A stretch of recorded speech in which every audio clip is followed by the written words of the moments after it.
Good morning, everyone. Thank you for joining us today. It looks like we still have a few people joining, so we'll get started in just a couple of minutes.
We still have a few more folks joining, so we'll give it one more minute and then we'll go ahead and kick it off.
Hello, everyone. My name is Vid Sista, and I'm the Practice Director for our Security and Data Center Practices at Akka Systems. Thank you for joining us today, and welcome to our webinar, Fortifying Your Network Security with People, Process, Policy, and Products. Today's presentation is the second webinar in our three-part Threat Defense webinar series with Forcepoint. The goal of this series is to arm you with the knowledge and best practices to take your threat defense strategy to the next level. Akka has been on the forefront of technology innovation since we were founded in 1982. And since that time, we've invested heavily in emerging technologies that we see as transformative to our customers' way of doing business. And over the past 30 years, we've really built a team of highly skilled local consultants who partner with our clients to improve their business through IT. So for nearly 2 decades, we've invested heavily in our cybersecurity expertise, and today we lead the market as a top advisor on cyber threat prevention, detection, and remediation. And one of the ways that we have been able to do that and grow that expertise is through our partners like Forcepoint, who stay on the leading edge and equip our clients with the tools they need to protect their business. So at this time, I'd like to introduce today's speaker, Michael Knapp, the Director of Network Security Architects for the Americas for Forcepoint. Michael is currently responsible for managing a team of industry network security experts across the Americas and has collaborated on global solution strategies across numerous technology domains. So we're glad to have him with us today to share his expertise. Without further delay, again, I want to thank you for your time and introduce Michael Knapp. Thanks, Sid. So we're not going to spend a whole lot of time focusing on how bad the universe is and the world is. Everyone here is well aware of the challenges that we're experiencing and we run into on a daily basis. And this kind of aligns with Forcepoint's motto, which is forward without fear. We don't want to sit here and send out FUD and tell everyone how bad it is. We all know. So instead, what we're going to do today is we're really going to focus on how we actually solve some of these challenges. And some of these things are actually pretty common sense to us, but occasionally we need to take the time to actually stop and think through it and map these into our daily processes and people. And what we're going to focus on specifically today is 4 specific areas or domains. It's going to be people, process, policy, and products. As you can imagine, we could easily spend countless hours talking about any one of these given areas, but unfortunately we just don't have the time for it today. So we're going to go over the first 3 pretty quickly, but the idea is to identify the situation, potentially put a few ideas out there, but then we're going to dive a little bit deeper into the product side of things based on what we've been seeing from both the Office of the CISO as well as from the actual vendor side of things. So starting off, people is an interesting challenge. People, as we know, and people being our employees, our partners, our contractors, etc., they're typically one of our greatest assets that we have inside the environment, but quite honestly, they're actually our biggest threat to our environment as well. One of my favorite quotes from one of my customers is that life with our security teams would be easy if we just didn't have any employees. And that's just not really a possible situation for us. And what's been interesting is that this isn't a problem that's going away. In fact, it's actually arguably getting a little bit worse. When we reference things like the Verizon 2016 data breach, it actually kind of highlights this trend. While most things as far as threats that are out there are either trending the same or dropping, there are 2 categories that are actually increasing year over year. In this particular case, it's actually user-based devices, i.e. devices that are coming in that are personally owned or that are corporate managed that people are using, and also people, the individuals themselves, are actually going up as far as our largest vector for security breaches. So whenever we come up with a policy, process, or we're trying to develop a solution, it's going to be paramount that we include people in this actual process that we define. Now, part of the solution for us is that we kind of have to build a comprehensive solution that starts with the top. And in fact, in many ways, it becomes a cultural change where we actually bring security in as part of the organization's culture. So one of the challenges that we've seen in years past is that security teams have come in, been given a near impossible task, which is that they have to define processes and systems to control and mitigate much of the risk and threats that are coming towards them. However, we also have had to balance the ability to do business and the culture that was there before. And typically people have not liked the security teams coming in and effectively telling them what they cannot do. And so it's created some issues for us in actually building out these programs. Now, where we've seen a lot of success is where we start from the top and we get the executives and the boardrooms buy-in with security as an important component to the organization itself. And a couple of ideas that we put forth are things that are, again, pretty much common sense, but things that we probably don't exercise on a daily basis. One of those things is instilling the concept of the idea that every employee is actually a member of the security department. Instead of it being the employee against the security department or the security department against an employee and telling them what they can and cannot do, we need to actually make sure that everyone that's an employee in the organization is actually actively involved in day-to-day security. They need to question themselves, am I doing the right thing? Is doing this the easy way, or am I actually putting forth risk to the environment? A lot of times this is where people have started to launch educational campaigns also internally, trying to help bring people up to speed as far as the risk that's available to them. We want to train all employees from the top all the way to the bottom, and the bottom being not necessarily a particular role, but literally it could be somebody that's in the basement somewhere that's in a closed room. Even if they don't have day-to-day exposure with people coming in from the physical or they're answering phone calls, every employee, no matter where they are located, needs to be trained up on why security is ultimately important to the organization and the bottom line for the business.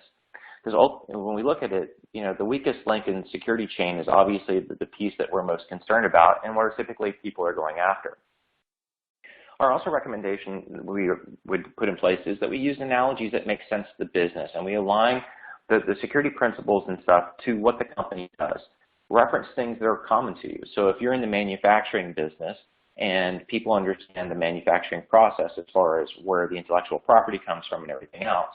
Use analogies that make sense to them where we talk about intellectual property, things that you're doing, the new product that's about to be released that's going to cause the stock to go through the roof. If you don't protect that, what happens? And use those concepts to go through and reinforce it. And of course, the most important thing for us is make it a collaborative approach. While we hire security engineers for their expertise, we don't know everything, and we don't always come up with every good idea. In fact, sometimes we overcomplicate things.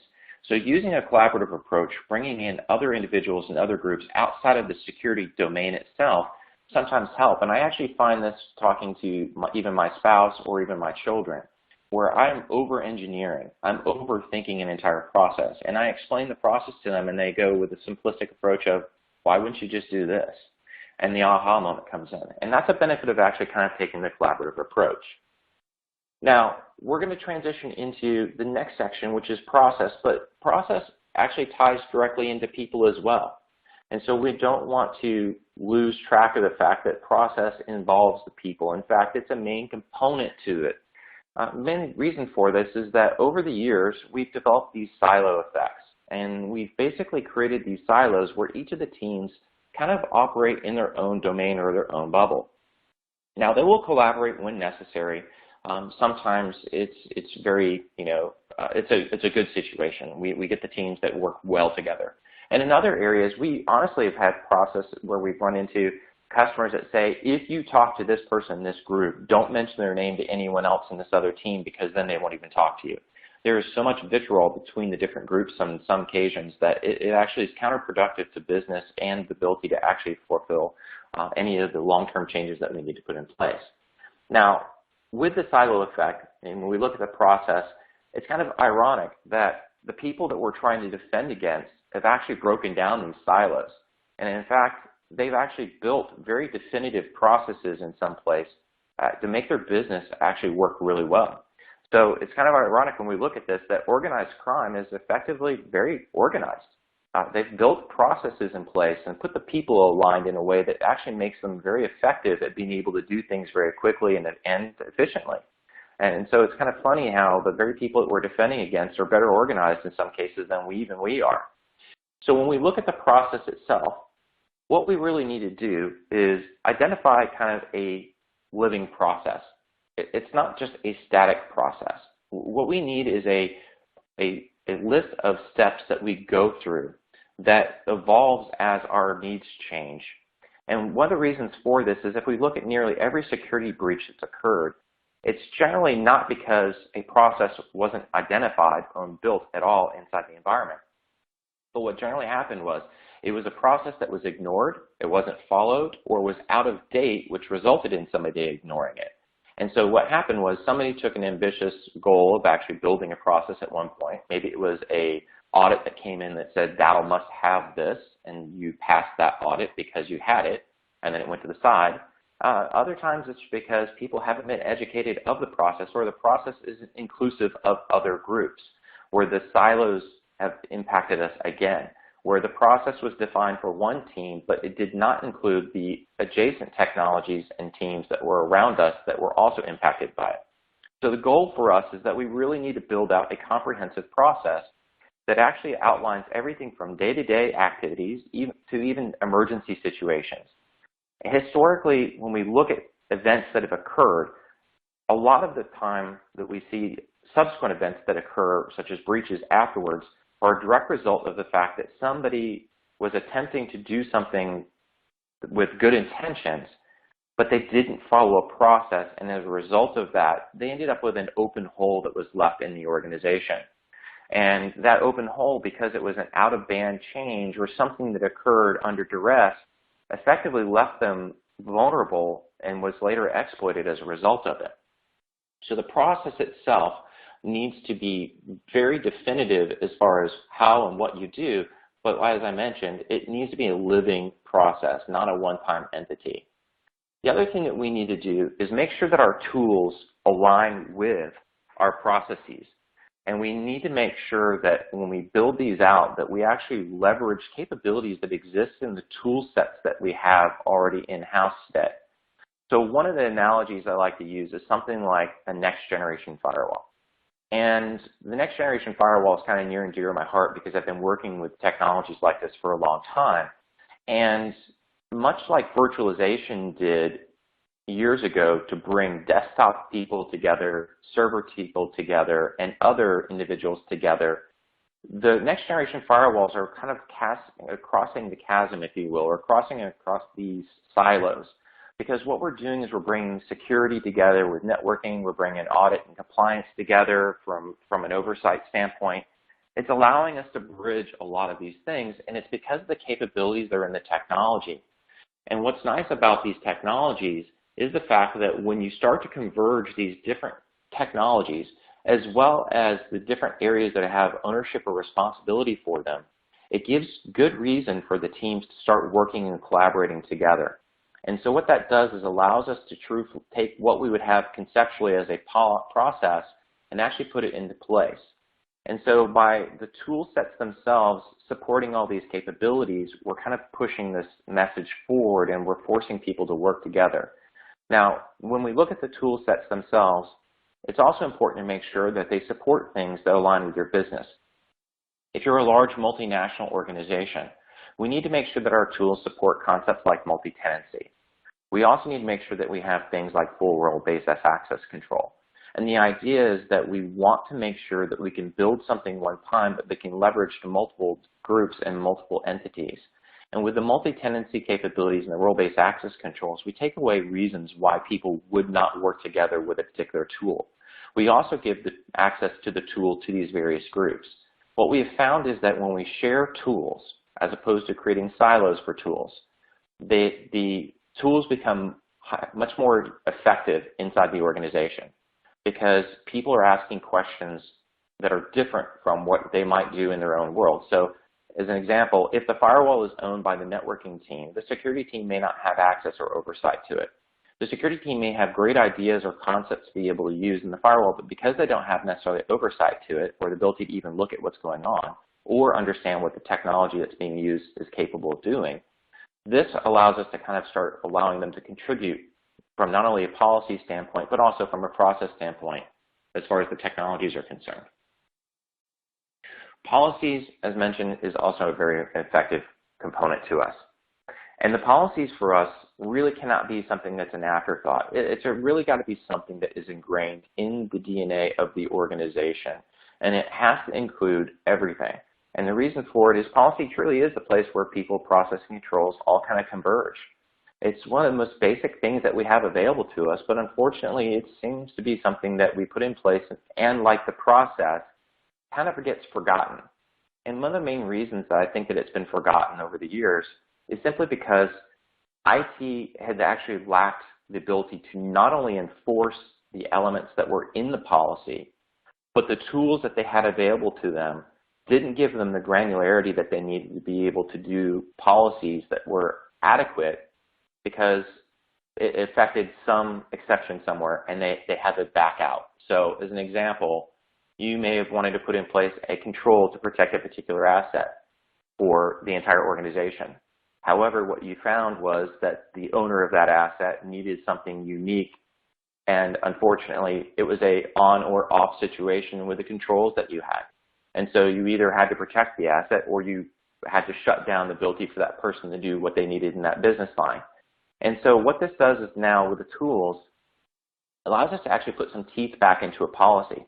It allows us to build a policy that's effective, but also allows us to actually enforce said policy without causing a lot of issues or pushback from the various business lines within the organization. So as an extension of this, what we really want to do is kind of focus on workflows. So a policy, much like the process, as mentioned earlier, has to be kind of a living entity. It can't be a one-time thing, set it and forget it. So organizations, when we build our policy, should build something that aligns with their business needs and how they do business.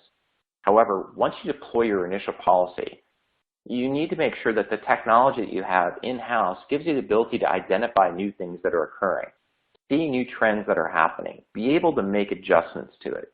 So again, using kind of a next-gen analogy, we may see as an example that there's a visualization that something is going on. Maybe this that's going on is that we're seeing a large uptick in types of traffic like BitTorrent. And so the immediate response for an organization is, well, I need to kill that. I need to stop it. But what we really need to do is understand, why is this happening? So with these tools, I can see as an example here that John is actively doing a lot of BitTorrent traffic. Now, with the Next-Gen Firewall telling me this, I now can go to John and identify what is going on. Is this actually a business need? Is there a tool that was brought in-house, a program in-house that leverages this in the back end? You know, as opposed to just putting in place a control that says no to everybody, I then can implement curbs or be able to mitigate these things by putting in place specific rule sets. So it creates this gray area for us, or this situation where I like to say that's yes, but. In this particular case, what I can do is say, I identified that BitTorrent is actively being used by our development folks. As a result of them needing to download distributions from Linux distros via BitTorrent, I can't really block them. I don't want to block them because it would impact their ability to do business. However, what I do want to do is block BitTorrent for everybody that is outside of my development organization. And I also want to further refine the experience. I also want to make sure that when the individuals in development are downloading distributions, that they don't abuse that privilege. And so maybe I marry that with something like QoS capabilities.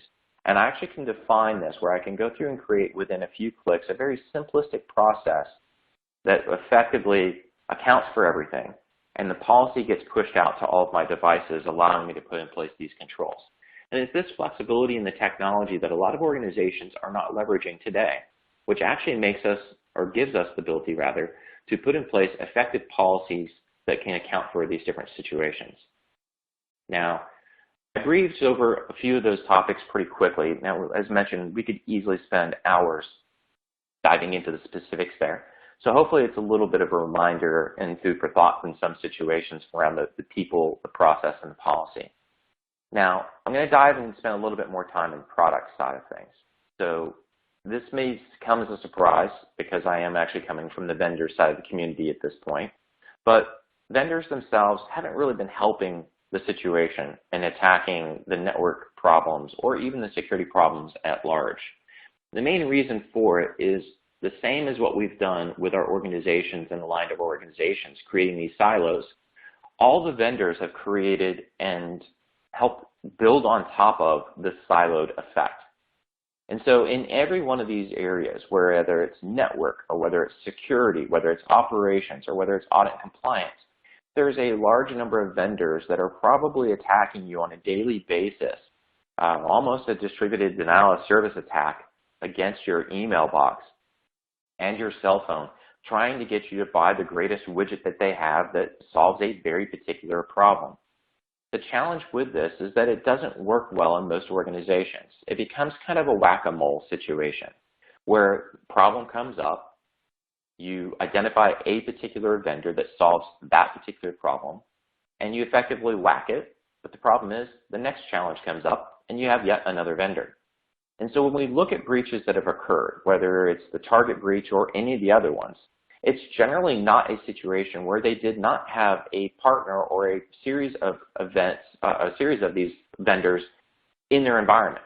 What we found was it was more of a situation where instead of focusing on a few vendors in this particular situation and actually getting them to connect together to build a relationship between these technologies, what they did is they had all these tools that were all disparate. They were owned by different silos, different organizations, and there was no information sharing and no operational efficiencies that were gained from being able to actually build them together. So my recommendation for organizations is to pick a few key trusted partners and vendors.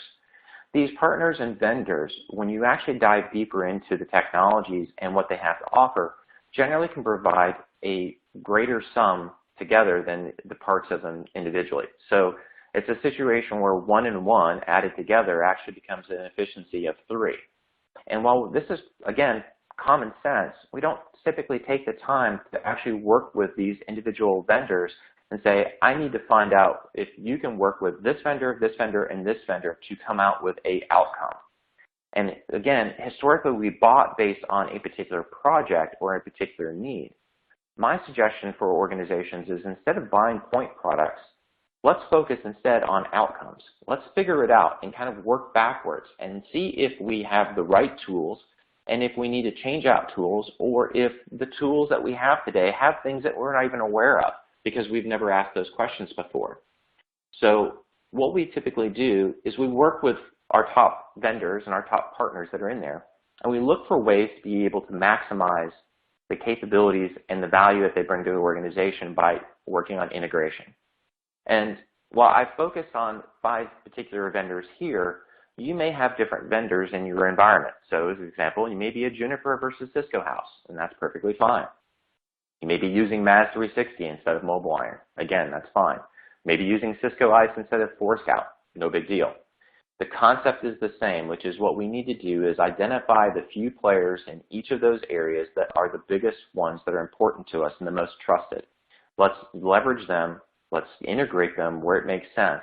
And if a player doesn't fit the mold, then maybe we look at flipping out that particular player for somebody that fits better as an organization. So when we look at this, the way that we typically define it is we focus on the outcome. So when I'm acting as part of our office of the CISO, when we try to tackle a particular challenge, what we do is we actually look at what we want as the final result. And then we back into the technology instead of letting the technology dictate what the outcome should be. And so kind of a flip around, if you will. So and as a use case, maybe I need to create something such as differentiated access for users based on who they are, where they are, what time of day it is, what type of device it is. And I have an issue because I don't want people having to put in complex passwords into their devices every day because they lock themselves out because on an iDevice, for example, they can't remember what shift 3 is. And so what we do is we want to kind of think through the life cycle. So what we do is we actually map this out into a logical flow, workflow, and we map the technical capabilities to it. So in this case, maybe it's a mobile device that the employee is coming into, and that person goes to connect into the network. And I know that I've got MobileIron in-house, and maybe I've got Cisco as my networking infrastructure. Now, I also know that I've been toying with a project, maybe with a vendor like Forescout, and it could be any NAC provider like Cisco ICE, for example. And then what I can do is actually walk through that logical flow and say, okay, I'm going to do 802.1x authentication for my devices as they come in.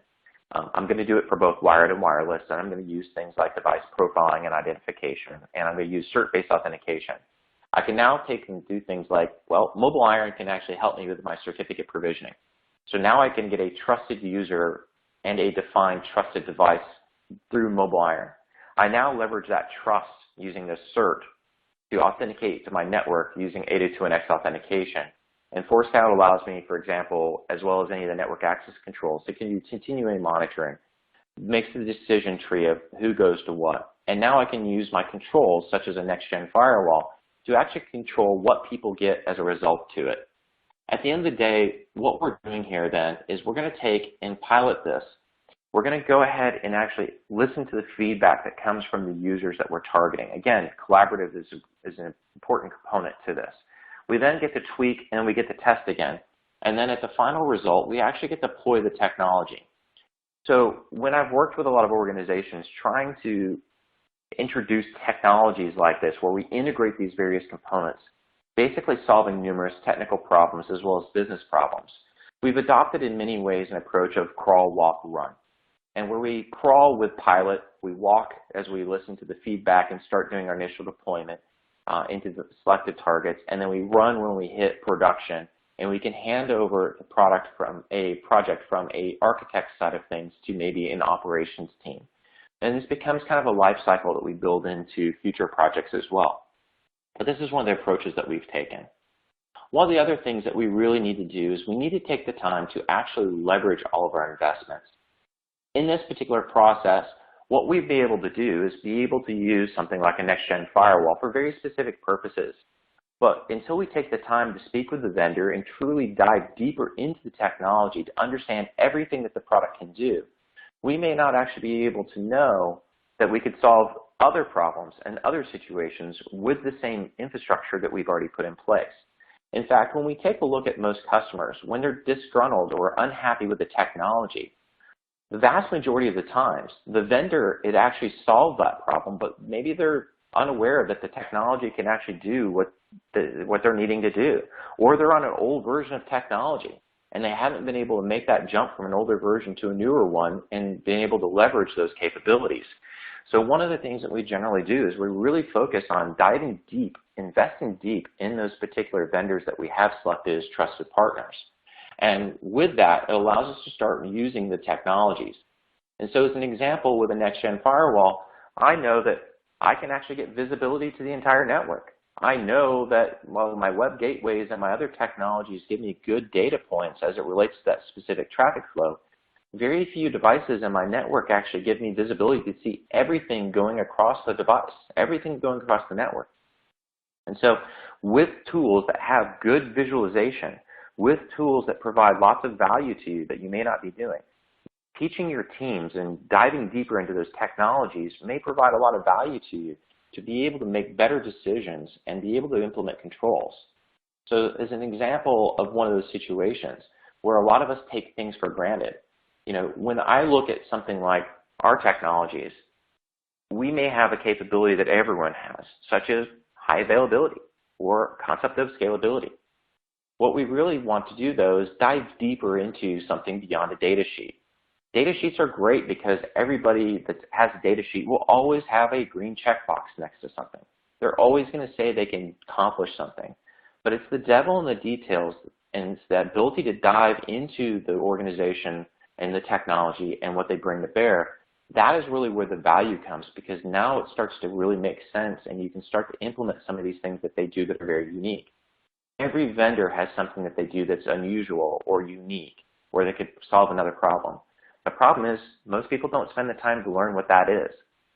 So in the case of availability, this is a big differentiator, right? And this is something that if you look at a data sheet, you may not realize. In our world, we've got the ability to do something like do clustering, and the clustering is integrated into the system. The clustering allows us to solve multiple business problems that people typically run in. One of them is the ability for us to go active-active across various nodes, which means that if something goes down, I don't have to worry about a standby unit coming online and actually being able to start taking over traffic flow, because in this case, they're actively sharing data anyways. Everything's always up and running, and I'm getting the value out of that. What's different, though, is the fact that I can actually do different versions of software in there, which now actually allows me to solve a particular challenge that we run into, which is customers are typically running older versions of technology because they don't get change windows or they're worried about outages by upgrading. By allowing people to be able to run different versions of software in a cluster at the same time allows them to actually update technology over time. This becomes an important process component for us. Now I have a process defined to be able to consume technology, which now enables me to refine my policy as a result and be able to put in place better controls. The other thing is I also get the ability to do basically expanding my abilities as far as performance is concerned. So in this particular case, clustering also allows me not only to solve the ability to upgrade and update and consume technology, but if my bandwidth requirements change, I can actually add different hardware and software to a cluster as well. And so this is kind of a unique thing that a vendor would be able to go into if you spend the time with them to understand all the capabilities of what that technology can do. And as a result of that, this may actually solve numerous different challenges and problems you have in the organization. Another situation we find that's kind of interesting is we cross different areas with certain technologies. So while the capability of high availability really falls into the networking side of things, the ability to consume technology and be able to consume updates falls into the security area. Another interesting area that we go into is kind of operations and even the C-level suite, where capabilities such as the capability of doing things like bonding multiple internet connections into a remote locations connection, allowing you to aggregate traffic, being able to do load balancing, being able to do failover without jumping through hoops like reverse route injection and IPSLA scripts, etc. Having that capability means that I've got the organization's continuity problem solved. In case there's a connection issue, I've got multiple connections coming in. Where I get into the C-suite is now I can also do really interesting things, such as maybe bringing in additional connections besides my MPLS. As we probably all are very familiar with, MPLS is very expensive. And so when we've done some math on it, the average cost is roughly 40 times the cost per meg basis of MPLS versus a standard connection. And so by allowing a technology and a capability built into a product that may not be something that would seem like it's in there, can actually help solve other challenges. So in this particular case, what I could do is say March Madness comes back around and there's a huge uptick in demand for streaming media.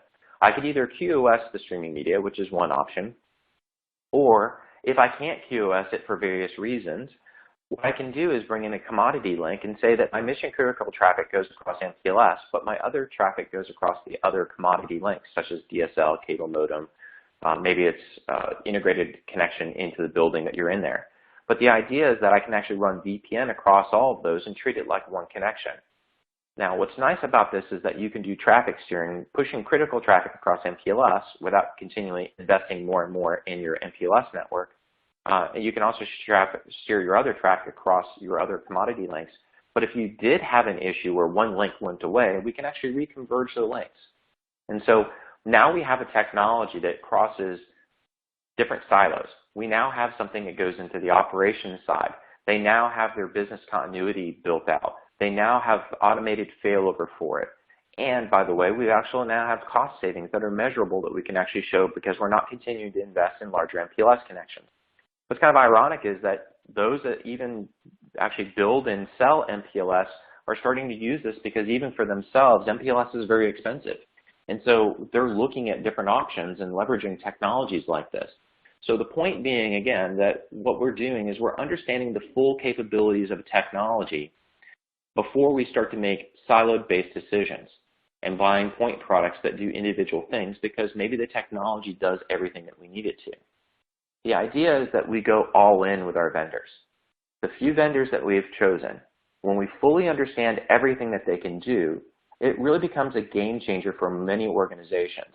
It truly allows us to start transforming what we're doing as opposed to just patching things and moving on. So as an example, this is a network that we built out for a retail organization. They had thousands of sites. And so what we were able to do is converge multiple different technologies that they had that were point product specific technologies. Everything from a router to a switch to whatever. We converged it into a single device that was able to go out there. The device has resiliency built into it. It has the ability to do the clustering. It has the ability to do dynamic routing. It has the ability to do all these different capabilities that we needed it to do. And what we're able to do is offer everything from wired services to wireless services for this particular person. We were able to break out zones. We were able to do a PCI zone versus a guest network versus a vendor network. And we were able to build out all these different components to it. From the operations side, everyone was happy from the ops side because we were able to go through and do all of this from a single platform. We were able to go through and define the user experience, the ultimate process of how everything worked, how the failover occurred, and we were able to build it in a more simplistic model. The problem that we've found is that most organizations, again, are using the technologies for one very specific purpose, and they can't get to this nirvana or utopian state. And so by spending the time to work with the organizations, it allows us to get to the state, which is ultimately important. And again, as reinforcement, when we start to leverage the technologies and the capabilities that are in the environment, it truly does allow us to start creating these gray areas where we can start to put teeth back into our policies by leveraging the products and their full capabilities. So things as basic as layer 7 ability, the ability to identify applications and be able to map them to users. These capabilities and these technologies actually now allow me to start solving business problems and be very agile in doing so. Because these products have the capability of doing so many things in the environment, we actually can consume them over time, turning on the capabilities as we need them and solving subsequent problems. And the ultimate game for me is at the end of the day, when we look at the business side of things, the math, the actual efficiencies, when we start to go all in with particular vendors, it really allows us to start to really measure true ROI. How do you measure ROI of an individual product if you're using it for one very specific thing? When you actually have the technology ingrained and you have a few very select partners that accomplish everything that you need it to, It allows you to do and measure your actual ROI on the actual technologies. It allows you to do the math because it removes so many of the little variables that are involved, and it becomes measurable. So from the C-suite for me, what it allows me to do is as we build out our plans, I can actually measure success. And success isn't just deployment time or meeting a project timeline. It also goes into the finances of things and the threat mitigation components. How am I doing? How am I actually doing as far as performance is concerned? And with the fewer vendors in my environment, it allows me to do the math more quantitatively and allows me to bring forth real value. So in the case of like our next-gen firewall, we were able to go through and study a large sampling of our customers. And we did this through IDC, through an independent review. Because these customers were leveraging the technology for multiple things, not just an individual project, what we're able to do is see that they had a phenomenal 5-year ROI. We saw the business benefit was extremely measurable. We actually put a number to it. We're able to look at things like the reduction in downtime in the environment. And so being able to do this actually really brings forth a ability to say that this project was successful and there's outcome that was positive as a result of it. So kind of with that, I definitely appreciate everyone's time today. Today we spent a bit of time kind of talking about people, process, and policy. While we did spend the vast majority of time on the products, hopefully what this has allowed you to do is kind of see that all of these things are intertwined together. They're all kind of a effectively bound entity that we need to address holistically. And we need to break down those silos. And the tools that actually help cross those silos really give us the ability to kind of push this forward within organizations. So with that, I do want to stop and open it up for any questions that we have.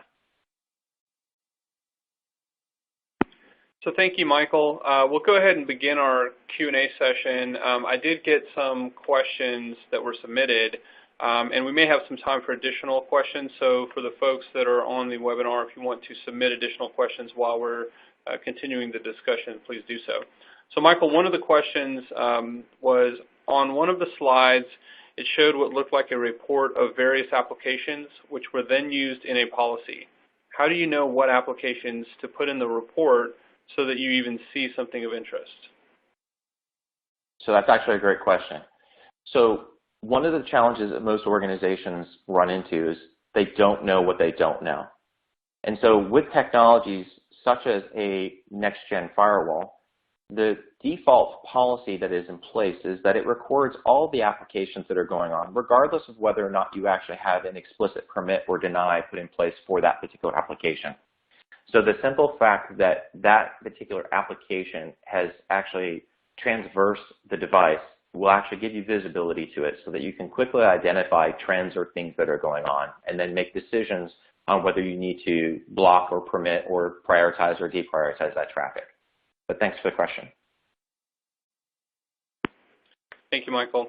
Next question is NAC actually mature and stable enough now to use? We've been burned by it in the past.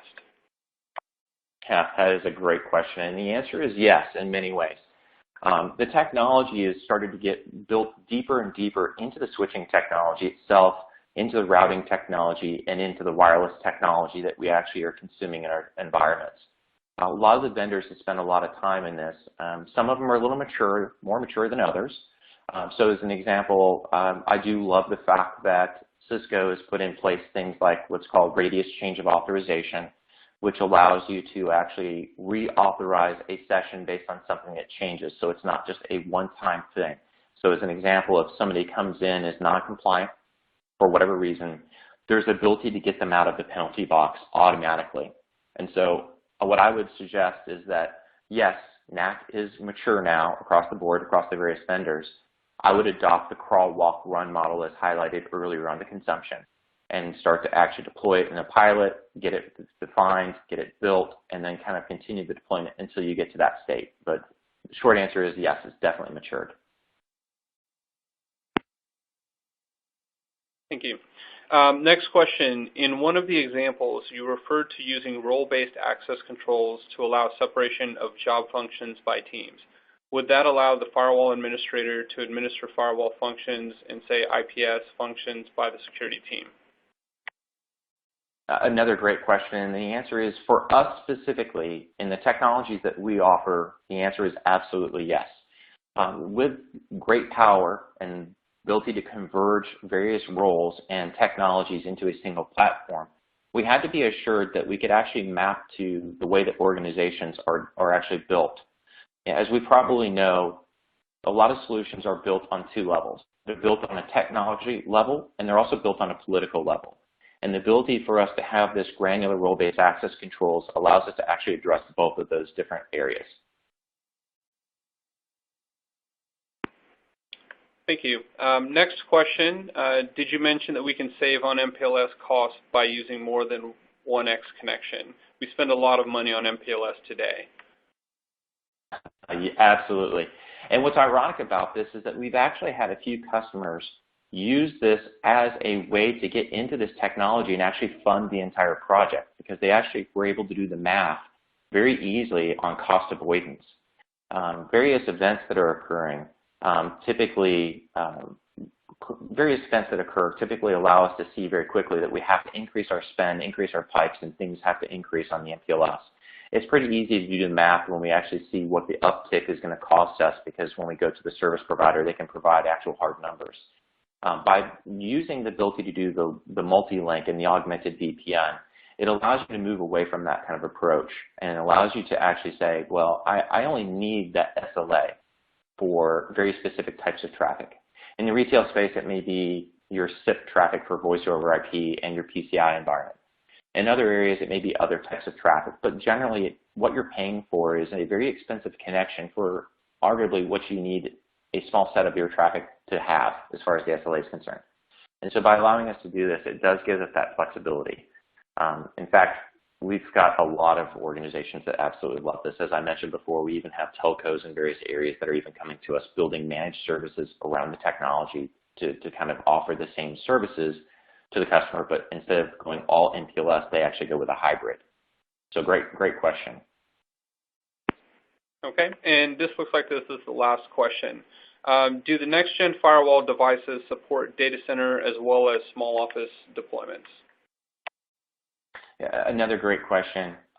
In our particular situation with the ForcePoint's next-gen offering, we do offer solutions all the way from a SOHO-size device all the way through to the data center device. One of the things that, again, is a little bit of a differentiator for us, in all honesty, is that our feature sets actually are the same across all those devices. So everything that we offer in the largest devices in the data center is offered even in the smallest device. So while most people may think of high availability and clustering as a internet point of presence or as a data center-centric type of requirement, we even have the ability to extend that out to a remote location, such as a branch office or a retail location or a healthcare clinic.